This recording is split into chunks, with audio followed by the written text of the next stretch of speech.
I'm Dr. Carrie Lee Cassidy, a geriatric psychiatrist at Dalhousie. I'm also the clinical leader for the seniors mental health team for the Capital District at Dalhousie. And we're a group, an interdisciplinary group who do outreach to seniors, to their homes, to nursing homes, and also see seniors here in the hospital. The typical kind of patients we would see have dementia or depression or anxiety disorders, sometimes psychosis. Many of them are new onset. They've never had any mental health problems before. The older age group, people over 75, and also people living in long-term facilities are definitely overrepresented. Up to 60% of people living in long-term care facilities have some form of mental illness, including dementia, obviously. The impact of having a mental illness later in life creates a double or triple whammy. It makes physical health care problems worse, and being older with a mental illness is often you're dealing with as well just the stigma of being a senior on top of having these other issues. So quality of life can really suffer.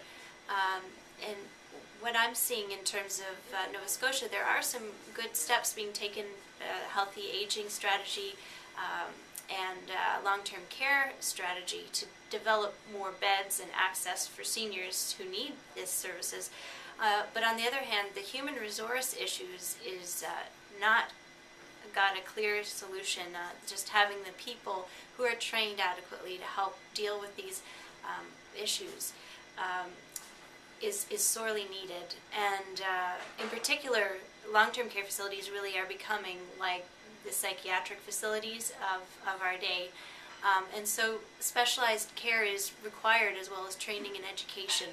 And I really am not yet seeing a clear strategy for Nova Scotia in this regard. We're doing what we can from the point of view of our own team and a seniors mental health network for the province, but much more is needed in the way of resource and planning in this area to care for our most vulnerable group, really.